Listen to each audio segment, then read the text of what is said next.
তাকে জাহান্নামে নিক্ষেপ করা হবে।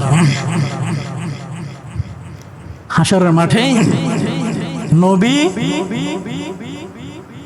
আর পুত্রের পরিচয় নাই, পুত্র বাবার পরিচয় নাই, ছেলে মেয়ের পরিচয় নাই, স্বামী স্ত্রীর পরিচয় নাই, নেতা নেত্রীর খবর নাই, নেতা নেত্রীর খবর নাই, এগুলোর কি নাই, খবর নাই। যেখানে নবী ইব্রাহিম বাপের জন্য সুপারিশ করনে,